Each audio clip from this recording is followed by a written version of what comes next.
Sige, let's get started. Steamy, are you there? Ano Hello, pangalan? hello. Just call me Simon. Simone. Yeah, just call me Simon. Simone. Yeah, yeah. Simone. Okay. So, sige. Good evening, everyone. We are back again to another session of the AI Study Group at Data Engineering Pilipinas. Ayun, nalito ako doon sa profile pic mo.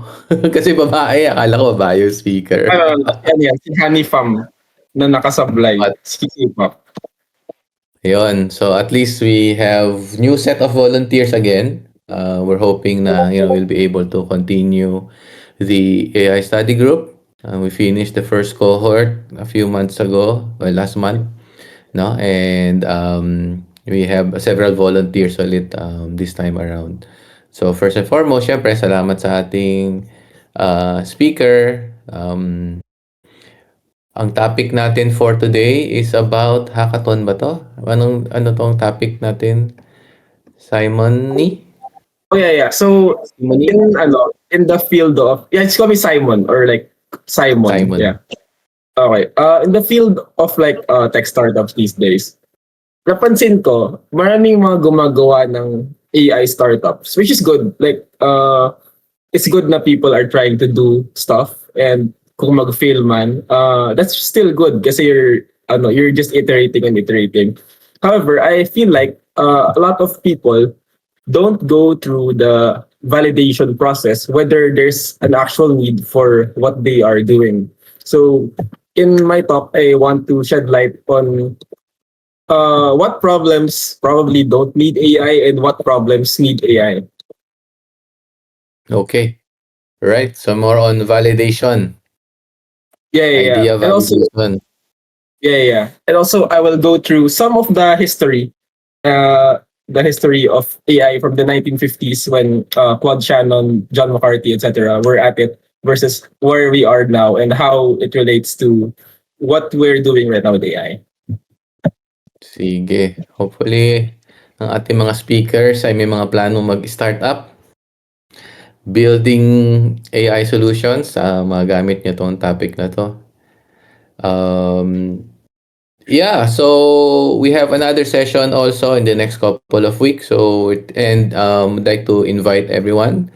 Kung may mga topics kayo, feel free to volunteer para tuloy-tuloy ang ating study group. No? So without further ado, I'll give this floor to you, Simon. Feel free to share your screen. And yeah, kung may mga questions kayo, chat nyo na lang and then we can discuss after the talk. Thank you. Right. So, sino mga nandito? Okay, I know some people here. Okay. So we have 16 people. I just wanna know some of the demographics. Like, anong field nyo? Anong field ng mga tao rito? I'd like to see it in the chat. Just one word or a few words.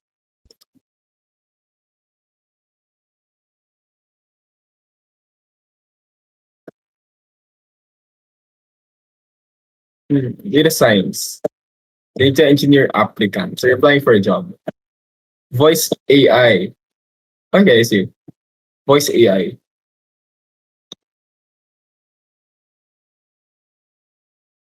Math and data science. Analytics engineer. Okay, okay. Tama ba? Si Ma'am Vanny used to, di ba? Teach math. Tama ba? And AI engineer aspirant. Okay. So you're aspirant. An aspirant. You aspire. Okay. You aspire to be a data engineer. Okay. So, I want to share my screen to give a presentation. What will we be discussing today? Real problems that need AI. So, we'll be discussing today ano yung mga foundations ng AI. Ano yung mga AI na hindi natatouch on ng karamihan, ano yung hindi nakikita, ano yung history niya. And I'd like to start with introducing myself. So, ayun, you can call me Simon or Simony. My online like username is Timmy, and I teach data science sometimes. I also continuously learn about data science. I used to own a Minecraft server. Nung 13 ako, wait lang, pakita ko sa inyo pala. Sige. Ano yung Minecraft server ako? Nung 13 ako, na-interest ako sa data dahil mahilig ako mag-Minecraft. So, nung mahilig ako mag-Minecraft, naisip ko, what if gumawa ako ng server? So, dahil gumawa ako ng server, natuto ako paano mag-Linux, paano gumawa ng Docker shell, paano gumawa ng, let's say, website. Sa WordPress lang yung website namin dati. And kung paano mag-manage ng community. So that was my first introduction to tech. And na-realize ko, it's a big it's a big field pala. And yun, tuto akong magturo, magbigay ng skills ko. And natuto ako na mag-pitch and sometimes for fun lang. Sumasali ako sa mga hackathon. So ayun, if you want to view these slides, you can scan the QR code or type ai.stimmy.dev/real problems for insights. And you can view it on your own para mas smooth your experience. So I'm gonna type it in the chat.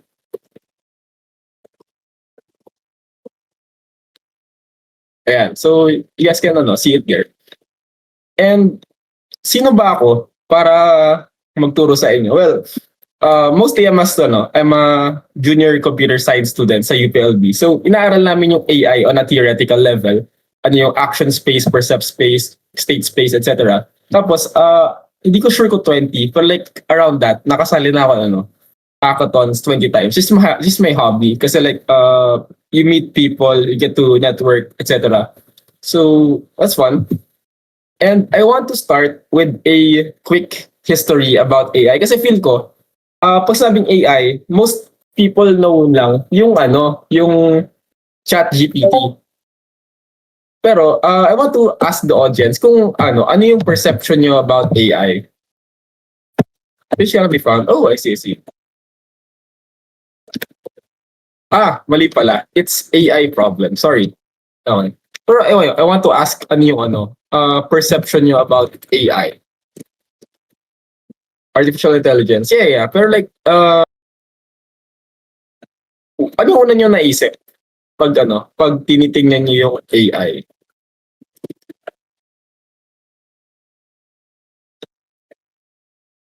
Workforce multiplier. Automation. Pwede. Kasi yung mga robots sa factory, nilalagyan na yun paminsan-minsan ng AI. So, pwede niyang i-scan yung i-computer vision yung isang bagay. Kasi the machine can decide what it will do for that. Yeah, pang speed up ng clerical work. It's a tool for menial tasks. Machines that stimulate human learning, comprehension, stimulate. Okay, tama. Sabi ni I just want to give attention to this book. AI, Modern Approach. If you want to study AI pala, ito yung pinaka ginagamit na book, yung Artificial Intelligence, A Modern Approach. And ang sabi nila Russell and Norvig sa Introduction to Artificial Intelligence, 4 ang AI. AI is a rational agent. It is also an intelligent agent. Tapos,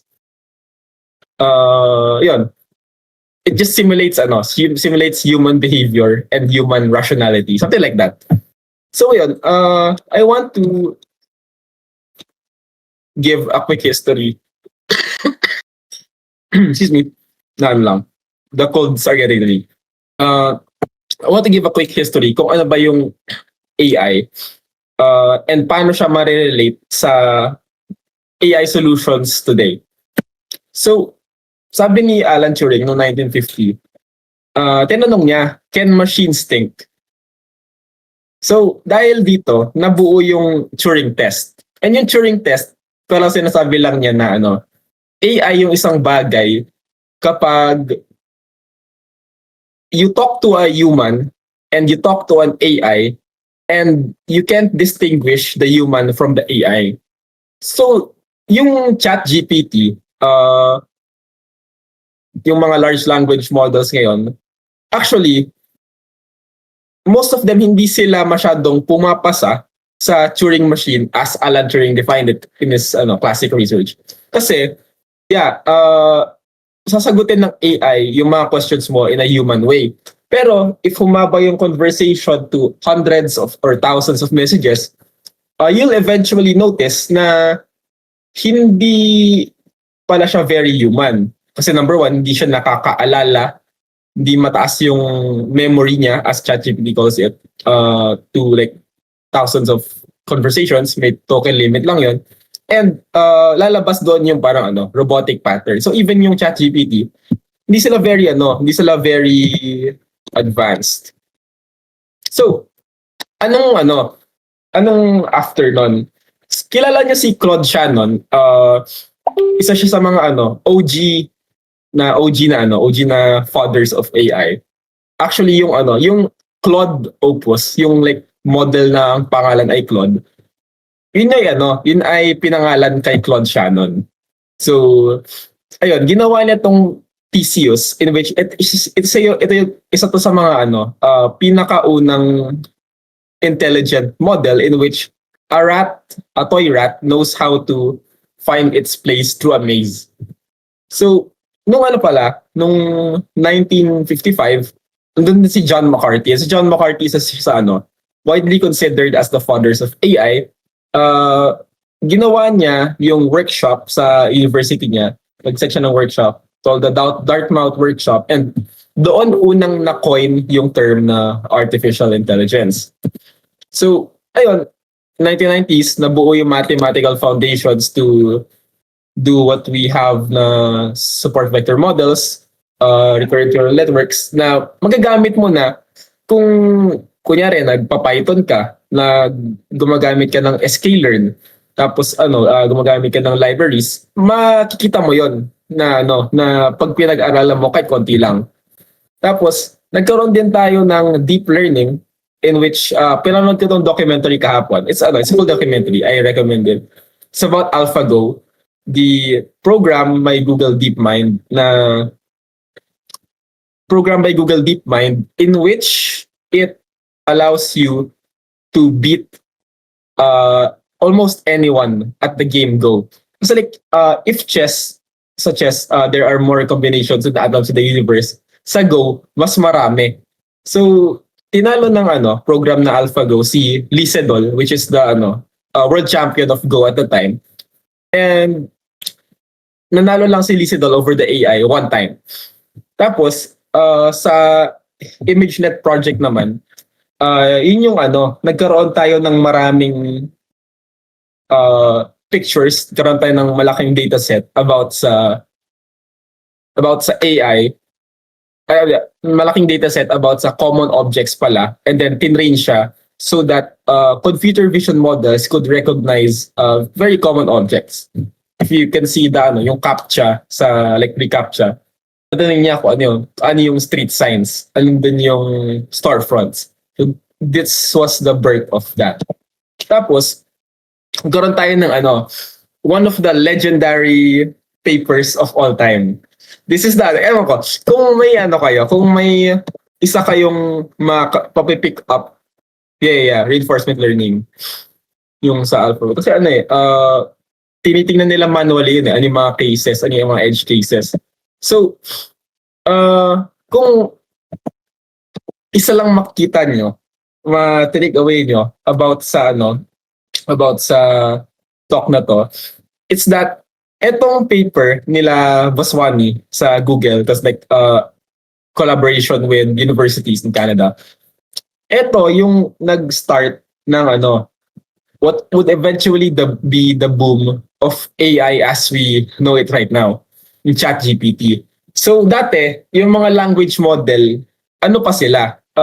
Medyo hindi pa sila marunong mag-classify ng word sa sentence na magkakalayo. So kaya may sentence kang, the quick brown fox jumps over the lazy dog.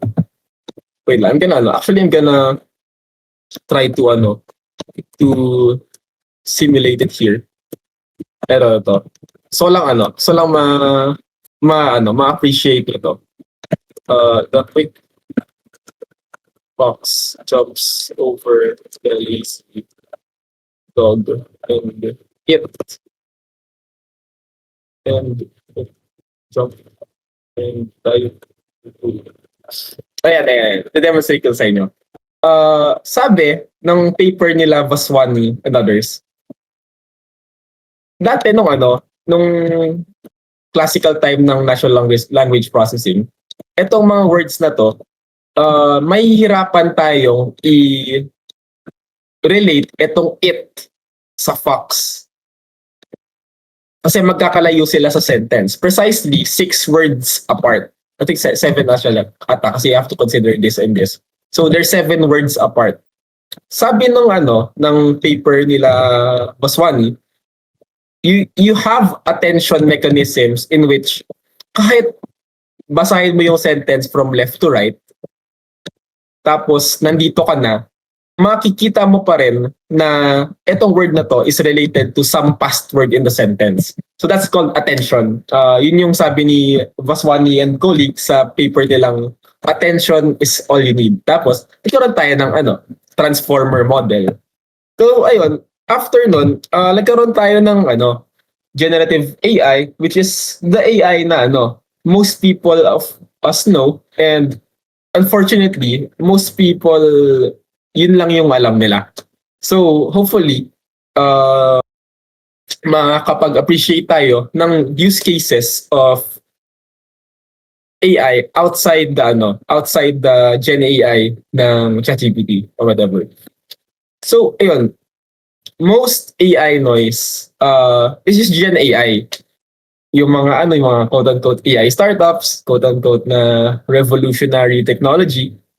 I want to make the case in this talk na the AI before generative AI as we know it is underappreciated, underused, underutilized. So ayun, that's the thesis of what the point that I want to make today.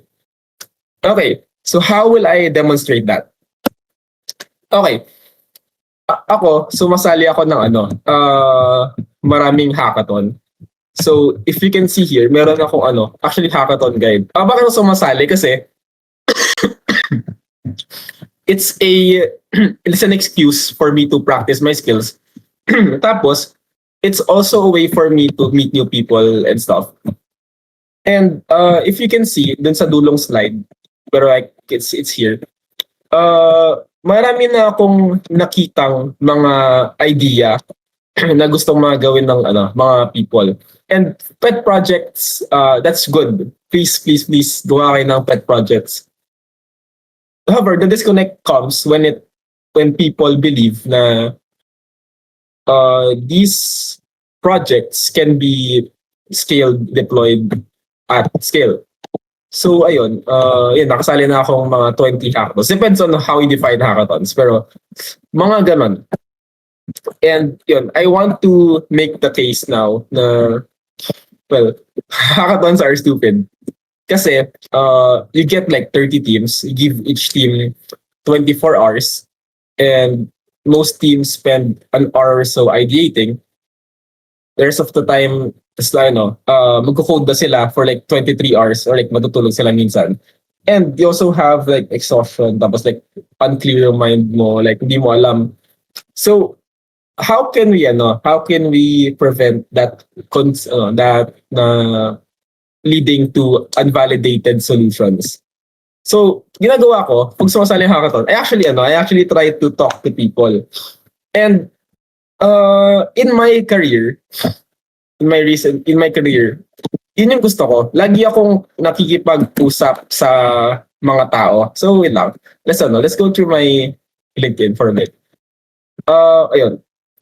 If you get anything from this talk, I want you to understand na when you like make startups, especially AI startups, you want to know how to talk to people. And I'll discuss later kung ano yung mga gaps, ano yung mga specific gaps ng research gaps na present today. Pero I just want to know na yun, sa career ko, I try to talk to people. Ayan, so by doing workshops, I talk to people. Ano pa ba? Ano pang specific example na nagto-talk sa people? Ayan, volunteer din ako. So I'm a youth volunteer sometimes.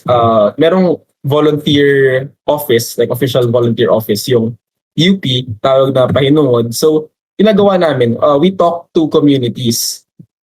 We talk to actual people na nangangailangan, yung mga entrepreneurs sa Nagaran, Laguna. And from there, nakikita ko ano yung mga problems. Tapos maliban pa doon, I want to shout out my home institute. Nagbabasa din ako mga research papers. Ano yung mga napapublish sa mga conference, ano yung mga napapublish sa mga papers ng colleagues ko. So, ayun, from a mix of talking to people and actually reading the literature, so you actually also go to Arxiv, in which there are a lot of papers about AI and computer science and super daming fields pa. Ayun. So, nandito lahat ng mga legendary papers. Yeah. So, if you search here, attention is all you need. Makikita mo yung paper nila Baswani. Ay, wala. Makikita mo yung mga paper nila Baswani na about the transformer model. So, ayun, I want you to think about that. Talk to people and read. That way, your AI startups, your AI initiatives will be fruitful. Okay. So, my second argument to back up my thesis that people are undervaluing the AI beyond the Gen AI models. Startups are stupid. Although I'm not saying that you should make failed startups kasi the people na like merong startups na successful, nanggaling sila sa 10, 5, sa sobrang dami lang failed startups. Pero I want to critique the ideas mismo, not the founders behind it, not the process. So, first, dahil ko nakita, the AI platform to connect X and Y. So, minsan meron tayong AI job matching. Hindi ko lang kung paano siya ginagawa. Meron din tayong using AI to connect X people to Y service. And sometimes there's a reason kasi why we just use Facebook Marketplace, etc. Or why we just use the existing platforms to connect people to services or products. So, kasi there's a value in the human interaction, the human curation, selection, and hindi siya fully makakapture ng AI unless you really study it. And dami ko rin nakikita na bumagawa ng solutions na para siyang it takes the concept of Duolingo. Like, oh my God, I have heard Duolingo so much with talking to people in the field. Sabi nila, it's like Duolingo. Like the concept of Duolingo. It's like gamify. Okay. Yung gamification, meron din kasi siyang disadvantage. For example, I want to learn about AI. So, babasahin ko yung AI modern approach. Right? So, babasahin ko yung AI modern approach. Pag binasa ko yung AI modern approach, yes, masakit siya sa ulo. Pero, pag natapos ko lahat to, in a semester, habang babasahin ko to, habang nag-aaral ng ComSci 170 sa UPLB, you dive deep into the knowledge. Pero, for example, let's use Datacamp. Well, nothing against Datacamp. I just believe na gamified learning is a lower level of learning. Lalo na kung gagamit ka ng AI for it. I personally believe na you're doing a lower level of learning, and it's okay Kasi hindi lahat tayo na meron tayong same headspace. Yung iba sa atin may trabaho. Yung iba sa atin like anak, kuya, ate, o kaya husband, father.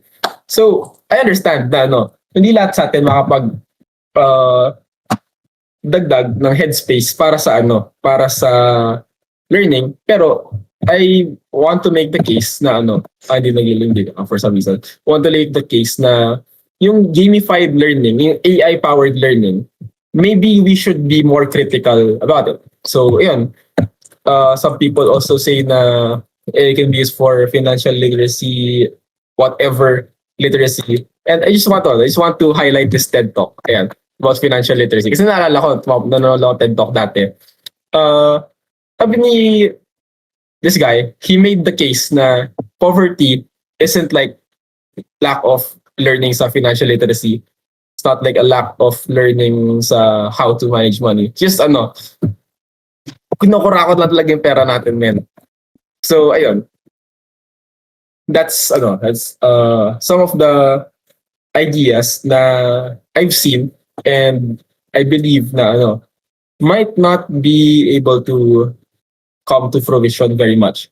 Tapos, meron ding gumagamit ng AI to replace some jobs. Like, bro, AI therapist,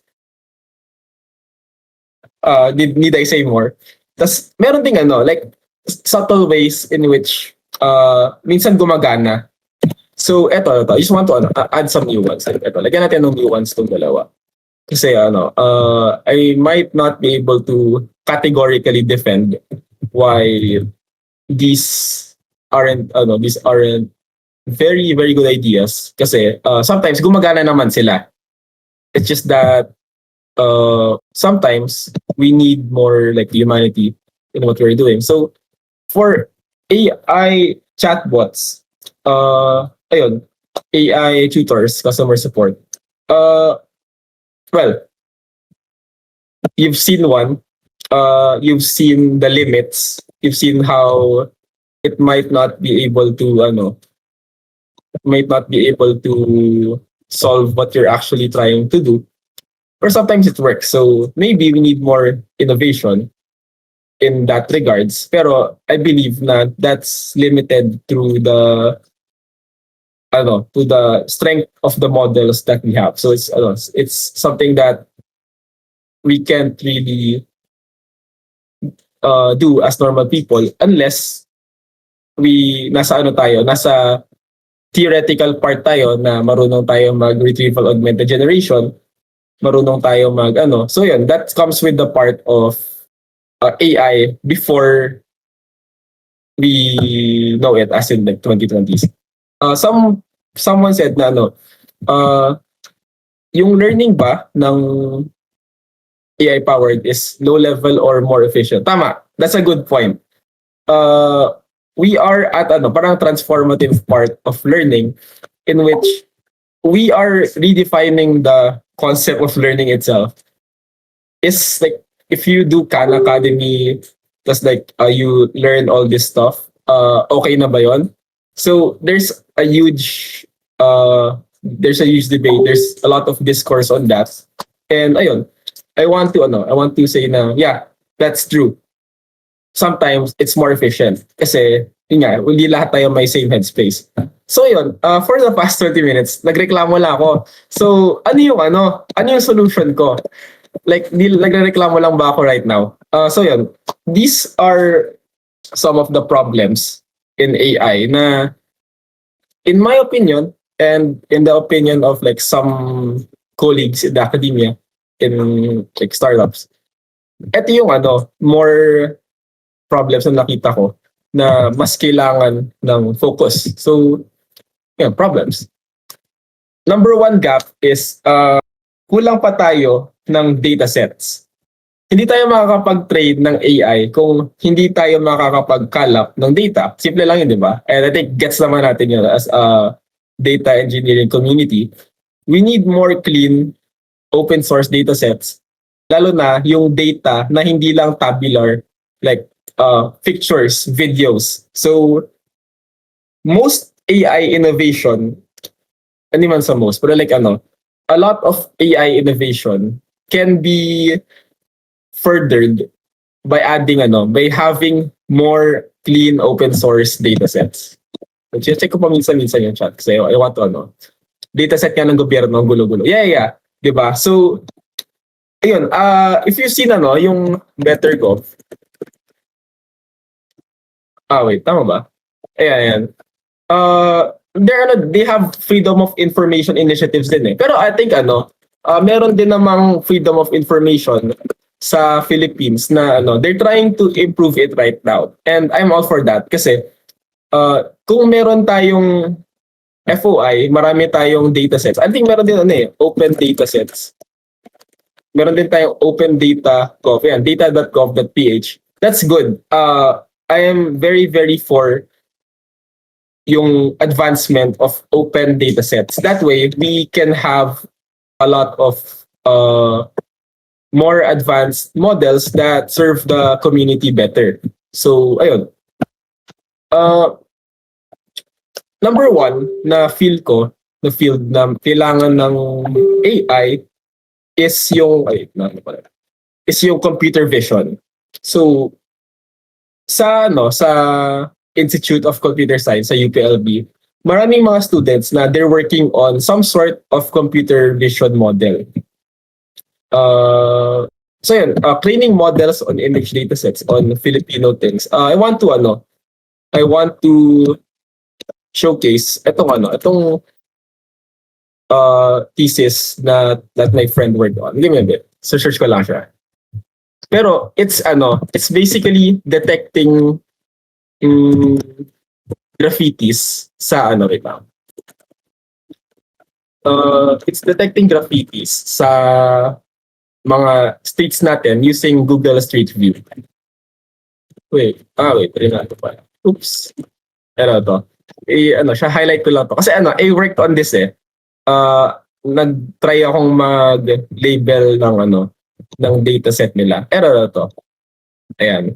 So, yung ginawa niya is called Graphitrace. Grabe, nilabel ko yung dataset na yan. Marami tayong gap when it comes to label data.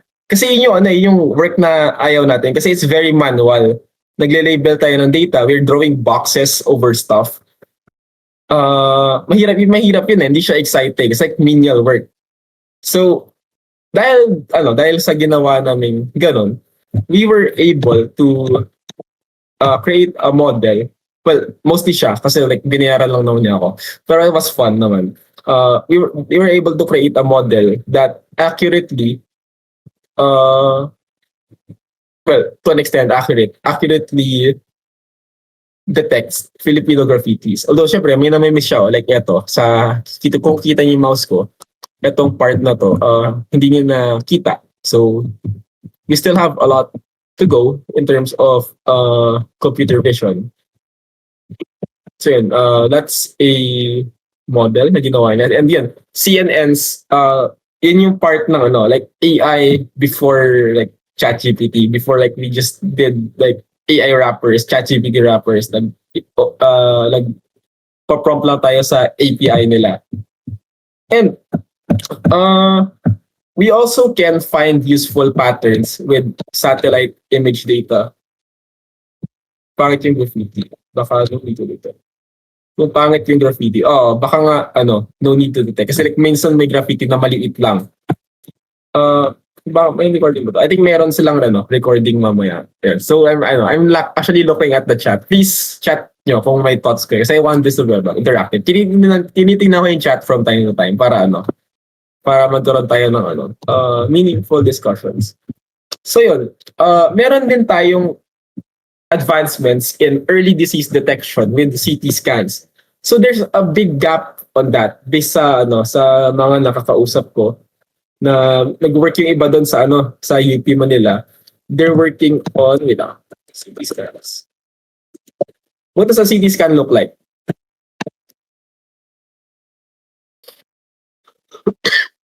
Ayan. This is the intersection of med and AI.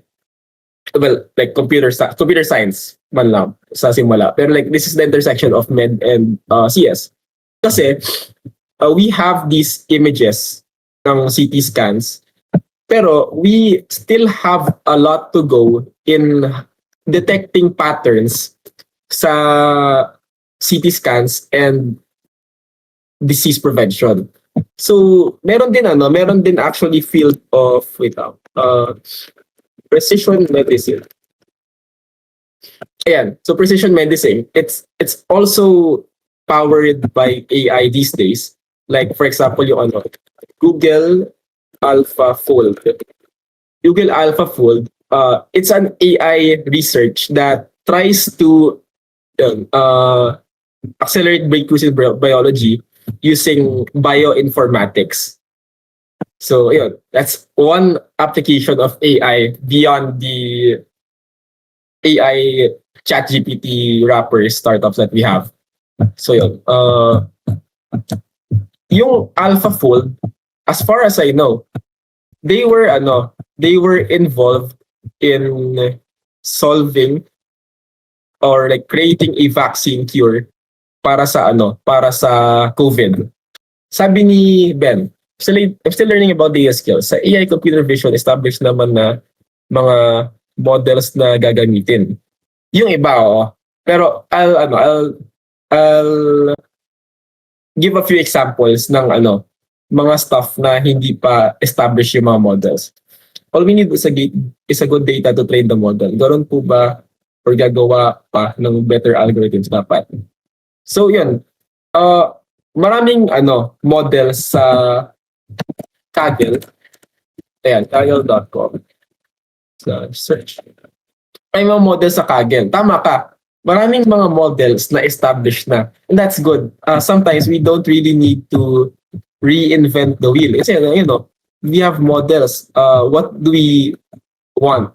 I want models for like scans. Ayan, CT scans models. Meron na yan. Okay. Ano ba? Meron tayong mga models na nakaka-detect na kunyari credit card defaulting. Sinong mga customers yung mga hindi magbabayad ng utang? Parang ganun. So, ang use case ng graffiti detector. Ano siya? Kasi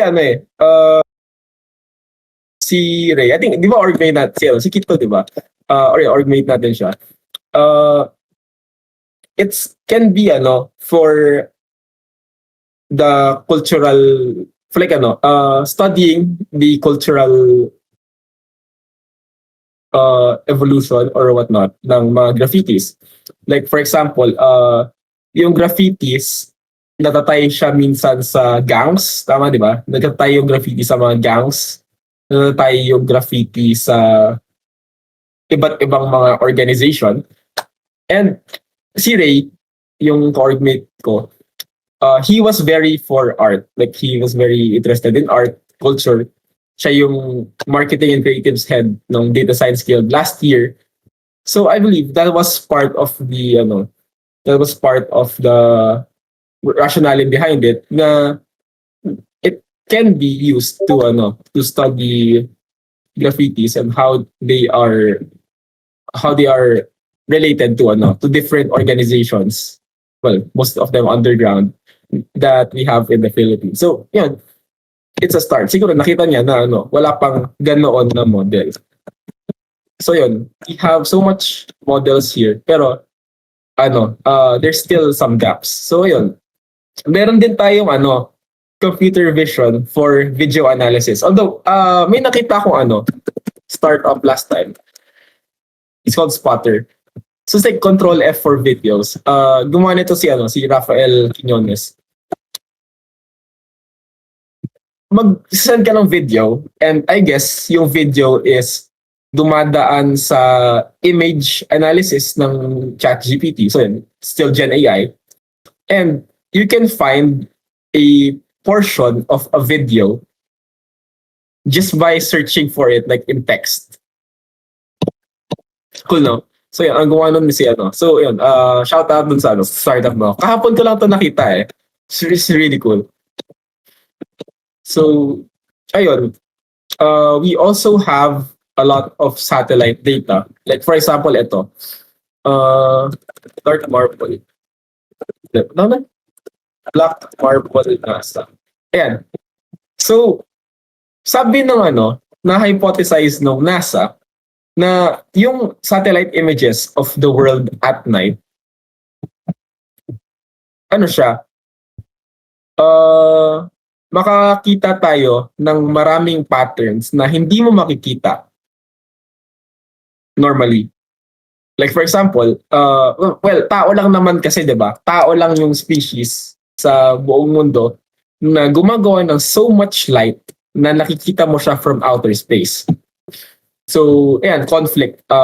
You can see armed conflict, see cultural migration. You can see like people doing illegal stuff due to the satellite images at night.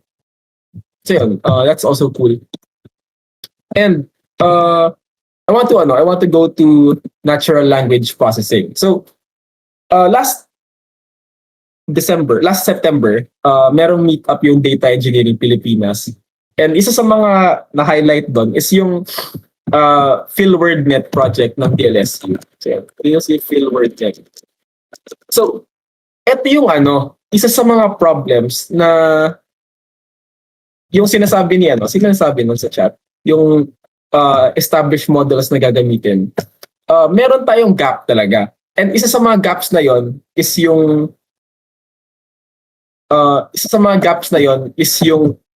Filipino language. So, siguro yung Filipino na mismong Tagalog na language, very established na siya sa AI. Kasi, we have Google Translate. Like, marami na tayong mga translator for Filipino, for like, Tagalog. Pero, ang Filipino, merong 200 languages yan. So, yung DLSU PhilWordNet, it's a text analysis siya ng mga Filipino texts, ng mga tweets and all that. So ayun, na-present din siya sa isang conference. And yun, I just thought that project was cool. Tapos it addresses a gap na hindi pa trained yung models for that. Tapos meron din tayong data set for Filipino Sign Language. Although wala pa ako nakikitang model right now na talaga siya, live feedback siya ng visual, like live video ng FSL. Makikita niya yung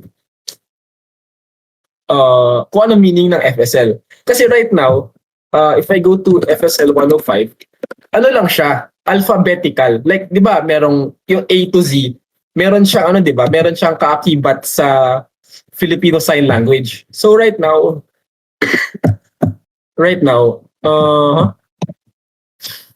tama ba? FSL 105 yan. Pero like right now, more on the connection between A, B, C sa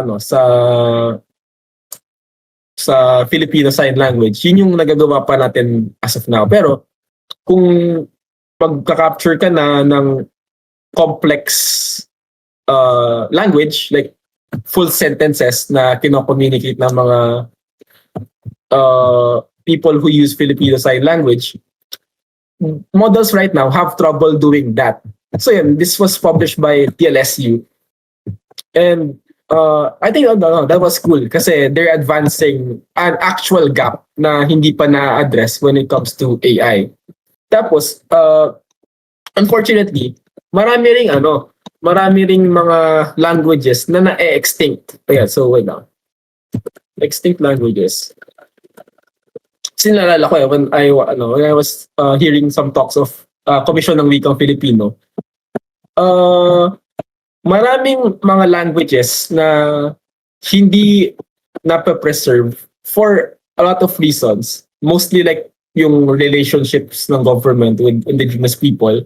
Kasi hindi mo naman pwedeng basta-basta lapitan lang yung mga IP. maraming mga complex power relationships when it comes to that.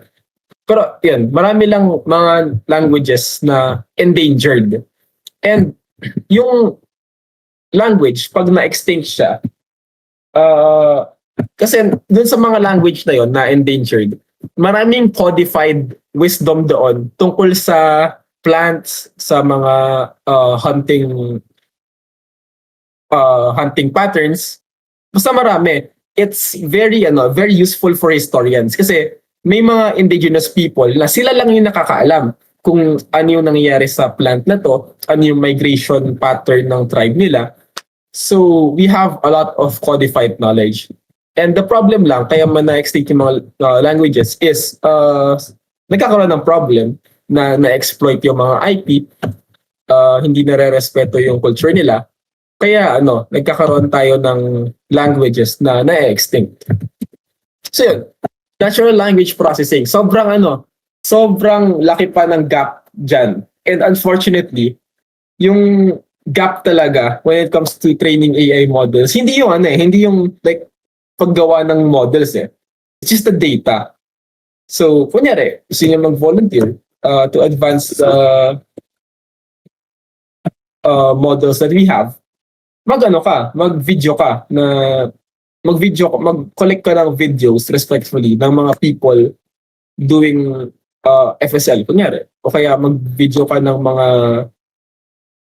halaman na nakikita lang sa Pilipinas. So maybe you can contribute to that data. So medyo medyo siloed din yung efforts na magkaroon ng data sets na specific sa mga things in the Philippines. So I believe that's also good for cultural preservation. And ayun, kulang din tayo as of right now ng CS researchers sa Philippines. Wala pa masyadong CS or AI na theoretical breakthrough na nanggaling sa Philippines. Although, syempre, meron tayo sila Stephanie C. We have Michelle Alarcon from AAP. That's good kasi we have people who are actually interested in the theoretical foundations of AI and have the courage, the grit to actually study it. Data talaga yung need. Yeah. Sabi niya, data talaga yung need. Sa industry, kahit mahanap mo yung pain point as businesses, solution yung air conditioning. Specifically, data talaga yung kulang. Yeah. Okay, so right now, yung AI, hindi siya nasa study on a theoretical level. Kasi para sa nila, abala lang yan. Let's just build systems, bro. Build tayo ng startups, bro. Payaman tayo, bro. So yun, medyo undervalued right now yung AI, yun nga, beyond dun sa Gen AI. So I believe we should put more importance when it comes to AI before that. So, ayun, pwede rin tayo makatulong kung mas marami sa atin na theory experts sa paggawa ng open source libraries for the data tools that we have. So for example, ano tayo sa okay. Package manager. Python packages. Wait lang, saan tayo? Wait. Python, ito. Python projects. So, ano bang Scalar. Yeah. Scalar. Yung mga ginagamit natin na packages sa Python or like sa R, mostly ginagawa sila na hindi pa yung gumagawa basically. So maybe if we could advance theoretical CS research, mas makakapag-contribute yung Pilipinas sa open source na packages na ginagamit sa data tooling. So yun, sklearn.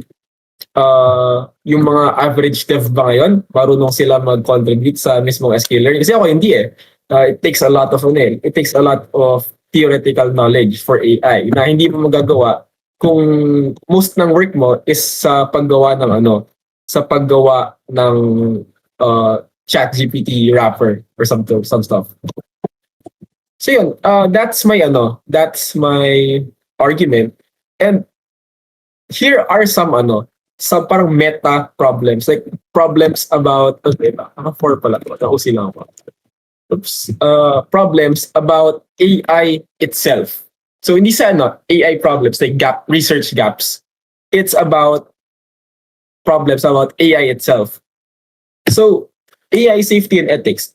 We don't talk about this as much as I am comfortable with kasi yung mga people in startups, siguro hindi nila nang pag-aaralan masyado yung consequences ng AI. So ayan, let me see some resources about AI bias. So what if kunyari gumagawa tayo ng model tapos hindi pala siya gender equal or like hindi pala siya very equal when it comes to people na iba-iba yung kulay ng skin. So I believe na we don't talk about this enough, and at the government level hindi natin siya napag-uusapan sa courtrooms natin. So yung EU, kung familiar kayo, pero tayong EU AI Act. Napag-usapan nila sa mismong courtrooms nila yung AI. Pinag-usapan nila na bawal yung high-risk systems or yung high-risk na tinatawag nilang systems is yung systems of mass surveillance. Tama ba? Alam ko mass surveillance din. Mass surveillance bawal. Bawal din yung AI for predictive policing. So that's what the EU said in their EU AI Act. So that's a really, really good piece of legislature, and I hope na magkaroon pa ng ganon sa Pilipinas. And as far as I know, meron din tayong national AI strategy roadmap na ginawa, spearhead ng DOST, tama ba? Correct me if I'm wrong ha. Pero like, merong organization na nag-spearhead nito. Please correct me if I'm wrong, pero hindi ko lang kung sino yung nag-spearhead. Pero meron tayo nito. I would really, really love to see more to see more of this na discussed sa legal forums natin. And we also have AI democratization. So right now, kung gagamit ka ng advanced model sa sa tama ba? Democratization, tama. I think the term is more on like democratization and sovereignty. Sovereignty. Ayan. I think ito tayo. Ayan, sovereignty. Yung kung gagamit ka ng advanced model these days, yung model na yun, magagaling siya sa data center sa sa US. So yung hotspots ng data center sa US is Chicago, meron din sa East Coast na Virginia, tas yung iba nasa California. Pero like regardless, it's still in the US. Tapos nasa din siya, nasa iisang data center din siya. So I like this thing I read last time na what is sovereignty. Yeah, tama. What if yung data, yung AI models na ginagawa natin, imbis na nasa malaking data center lang siya. So meron pa tayo data center. Ayan, imbis na nasa malaking data center lang siya, what if we employ this concept of federated computing? Federated computing. What if we did that more?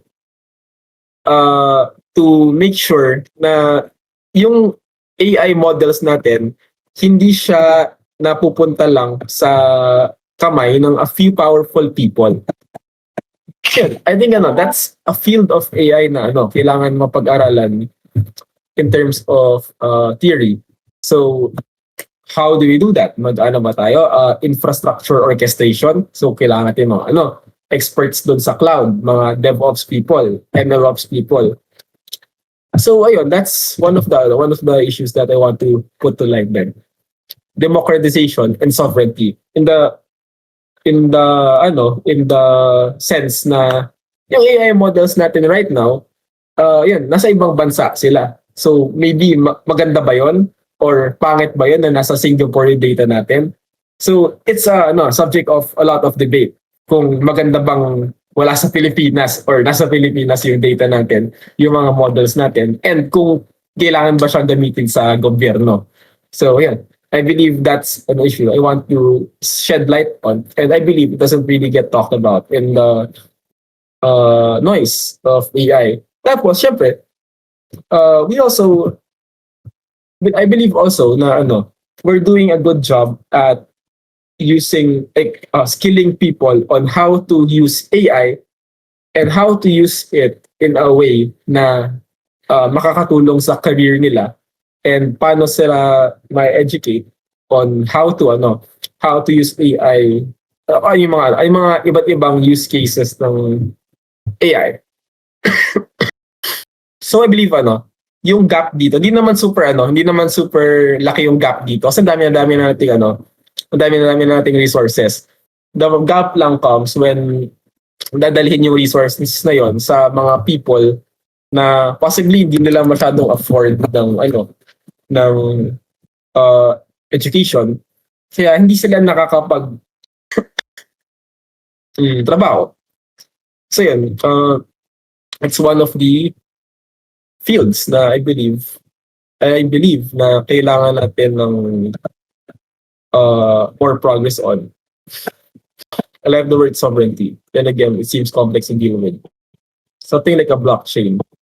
Parang yung philosophy niya is something like the blockchain. Pero it's not like blockchain talaga. It's just federated computing. Pag-away pa lang ng politiko na wala nang alam sa AI. We're technically globalizing AI for modern use. So ayun, that's pretty much my talk. Very high level concepts lang. Pero maybe soon I can talk about some actual low level concepts of AI.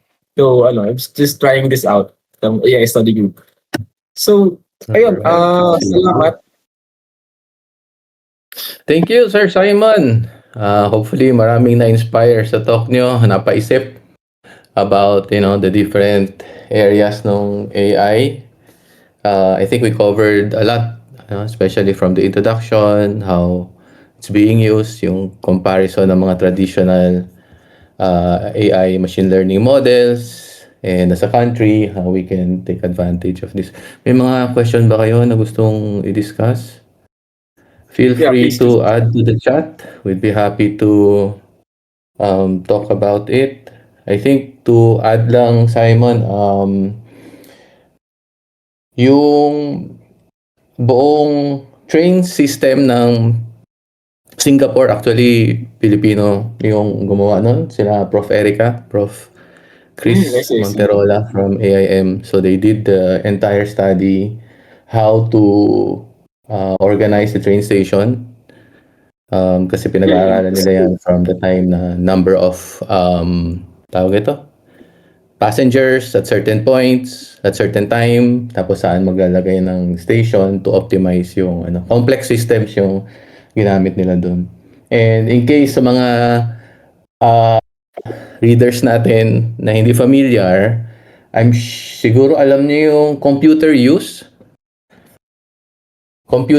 ng OpenAI, 'di ba? Yung kaya niyang mag-manipulate no computer, like you ask it to book a flight. Kaya niya mag-book ng flight. So wait lang, let me look Yeah, for sure, my sure. slides. I'll share my screen just to ano. Ay, hindi ako maka-share ng screen. Ayan na, okay na.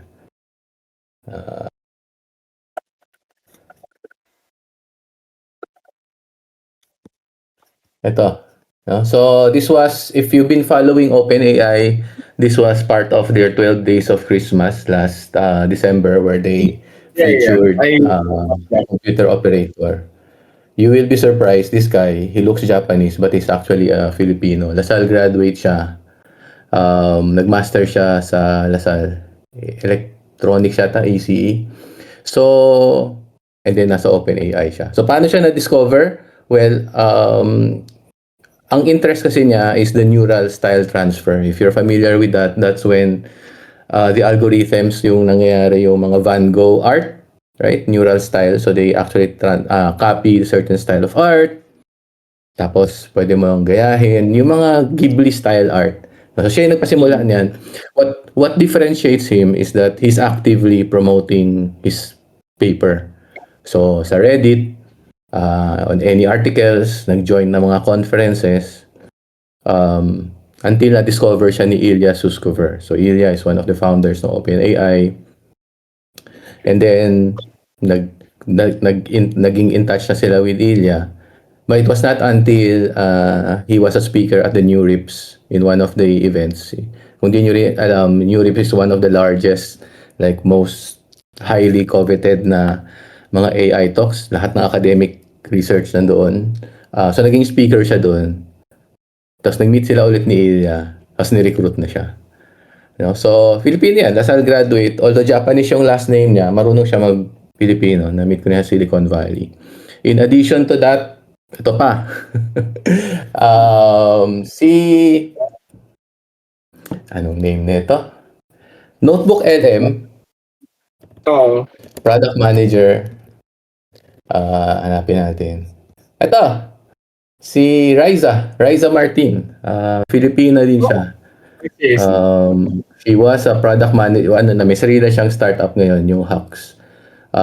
But before that, she was the product lead ng Notebook LM. And inspiring yung story niya sa Google kasi nag-apply, sila, immigrant. Hindi IT background niya. But she's an immigrant. First few jobs daw, parang barista lang yung work niya doon kasi hindi naman din makapag-aral. Until yun, nakapag-aral na siya. But when she applied sa Google, she was rejected. And then she asked, like, why did you reject? Ang sagot ay, you lack creativity. Challenge niya, sabi niya, hindi niyo ako na-interview na maayos. Tapos in-interview siya ulit, tapos na-hire siya until tumaas yung position niya sa Google. Tapos, nag-lead siya yung product lead ng Notebook LM.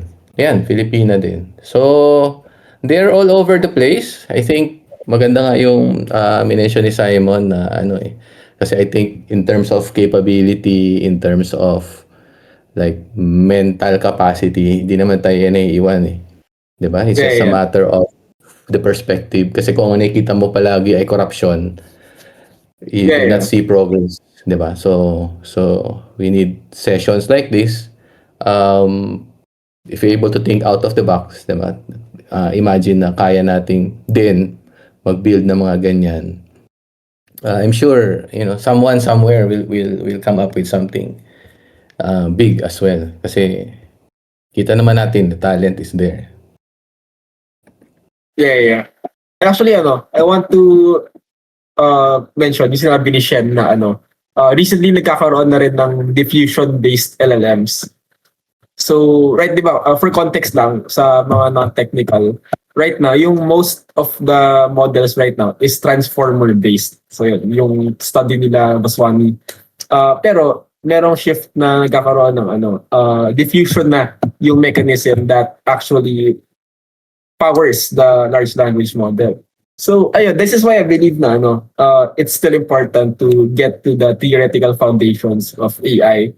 And I believe na if you study yung theoretical part, it will set you apart from a lot of AI people these days. Tapos, yun nga, it's also a training para sa creativity natin, I believe. So, ayun, just wanted to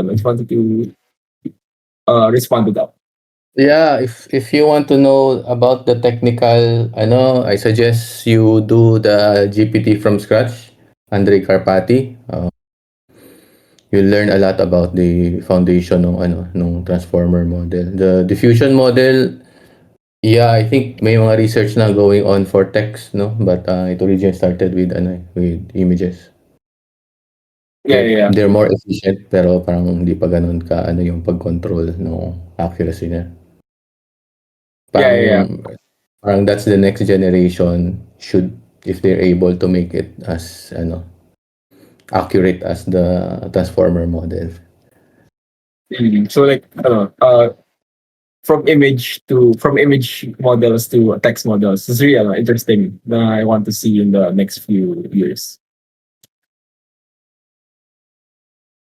Meron pa ba tayo mga topics? I think medyo ano na, exceed na tayo. Pero kung may mga question pa kayong gustong pag-usapan, feel free to post in the chat. Yeah, thank you din kay Ma'am Vanny for bringing this AI study group back. It's Yes. the first in a few months. So, kung gusto niyo sumali, ano na siya, like every like Sunday, every other week ata. Every week ata, tapos like sa weekend. And ayun, Sana si Miss Vanny. do Baka help pwede out. ka mag-share ulit, Miss Vanny, ng ano, the spreadsheet. We had the spreadsheet before. Yeah, yeah, yeah. Nandun yung mga volunteers para ma-organize natin yung ano, yung mga schedule. Hello, yes po, re-share po ako nung siguro Google Forms para lang din may description and all dun sa if ever may magvo-volunteer for the AI study group. So, stay Lagay ko tuned itong po si Mark, at magbo-volunteer eh. Mark, yung mga natutunan mo, i-share mo na. And I think one more thing, i-plug ko na. We're also doing another session, cohort number 2 for AI LLM engineering, starting on Thursday. So ito yung topic na i-cover natin. Integration ng LLM, vector databases, mga retrieval, evals of LLM, RAG, RAGAS, different techniques, all the way up to fine-tuning, productionizing, pati guardrails. So yung lahat ng mga nabanggit ni Sir Simon, mako-cover natin yan, mga autonomous agents, fine-tuning, multimodal. Meron yung mga voice AI, we'll be covering that as well. Even deploying yung mga open source models. If you have enough GPU, right? You'll be able to do that kung kaya nyo patakbuhin sa inyong mga workstation, yung mga smaller models, yun, I think na-mention kanina yung mga decentralized na AI. So this will start actually this will be every Thursday, starting this coming Thursday and Saturday, 2 hours every session, twice a week. At the end of this, meron kayong demo day na presentation. So this is priced at 50,000 per student, but we are giving away 5 scholarship to Data Engineering Pilipinas. I'll be posting the form where you can, if you're interested to submit your application, kakausapin kayo ng AI for your evaluation dun sa sa scholarship. No, so ang goal syempre is tulad nung ginawa ni Renzi, nakagawa siya ng Flood GPT na pinarse lahat ng data ng DPWH. So pwede niyo siya ngayon i-query by natural language. Yan. Mga ganong klase application, hopefully yung makita natin dun. Or meron ding, hindi ko na lang papangalanan, na nakapaglipat na ng career because now they know AI engineering, so they change their work. And you can get this for free as part of the scholar. You just need to fill up the form and then we'll pick some of the highly qualified candidates.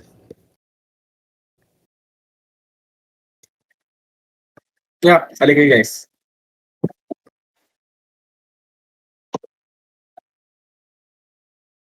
Ano pa bang meron dito?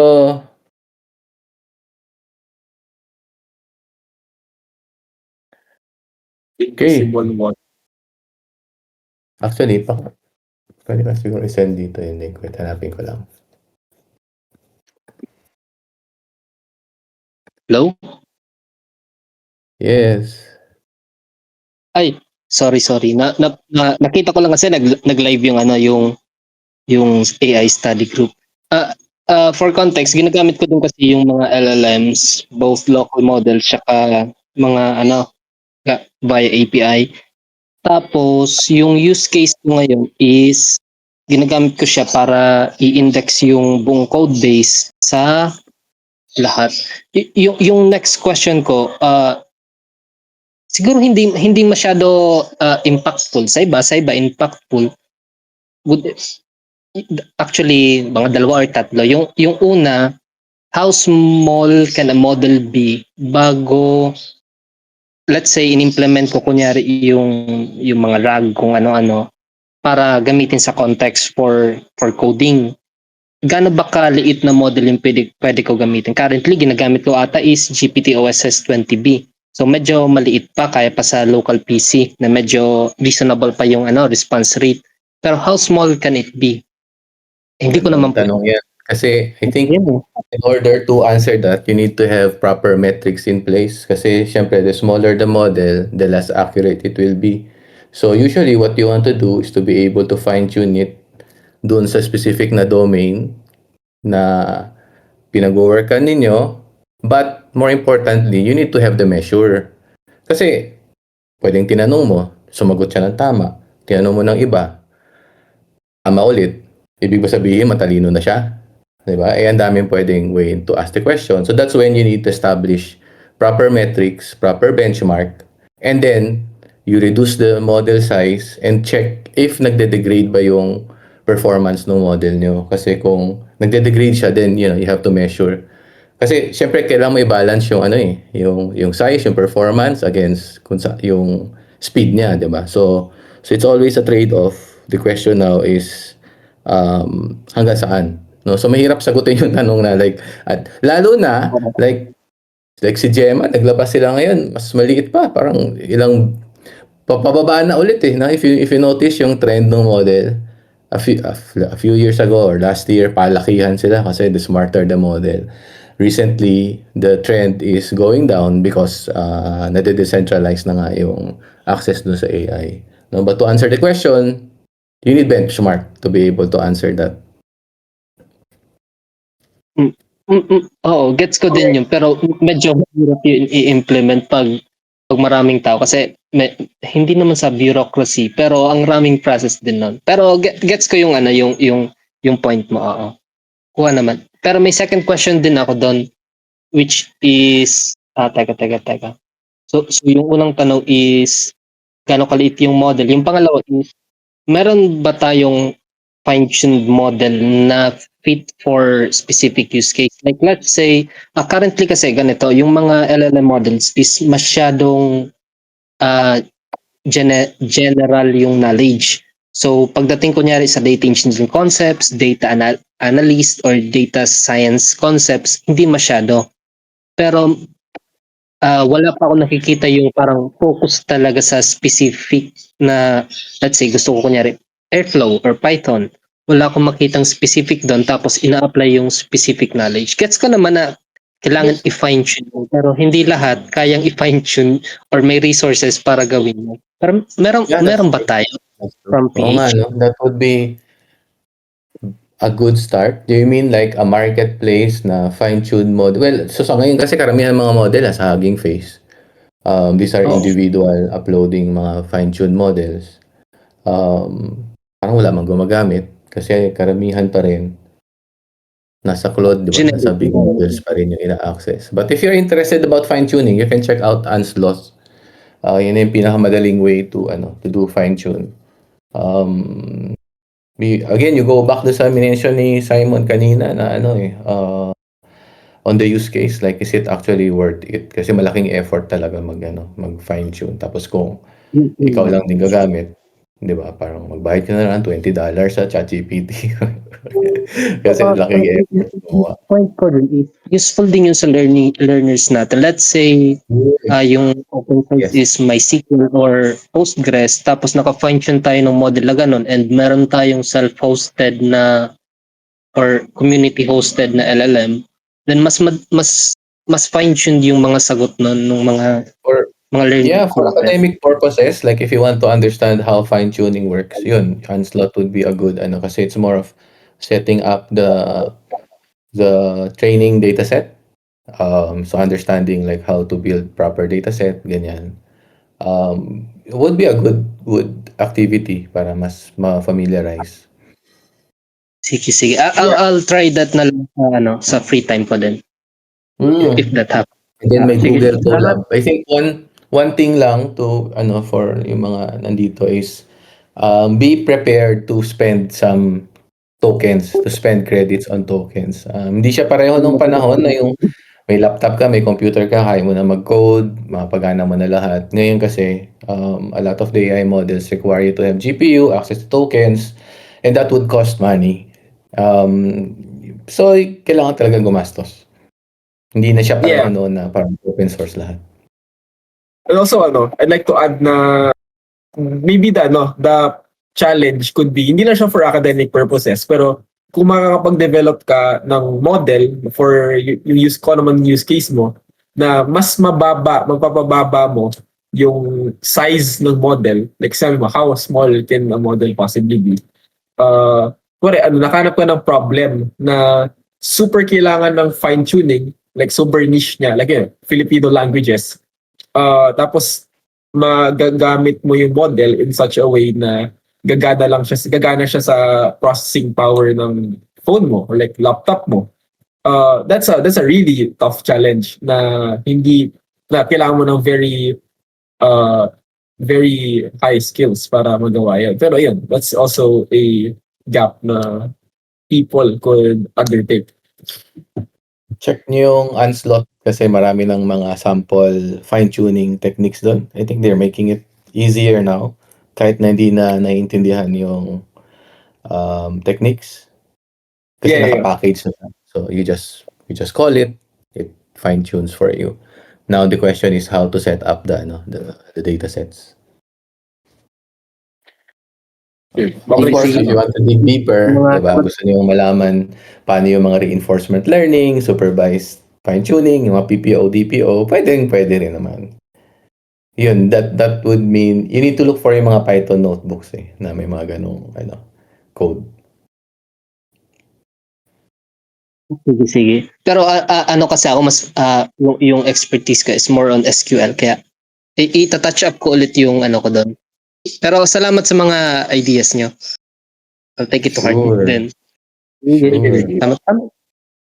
Paano ba mag-drop off sa stage? Yung Itatanggalin. Ayan, wala na siya. Sige, I think overtime na tayo. Thank you, Shamper. Before we end, I'd like to thank our speaker, si Simon, for taking the time to present. Again, kung may mga gusto pa kayong i-talk in the subsequent topics, feel free to coordinate with Miss Vani. Send na lang din niya yung link. Mag-schedule tayo para tuloy-tuloy ang ating knowledge sharing. Kung mayroon din kayong mga topics na gusto nyong i-discuss in the subsequent topics, I think you can post it. We can also try to look for speakers. All right. Yes. So that ends our session for today. Good night. Gabi na dyan. Good night. Bye.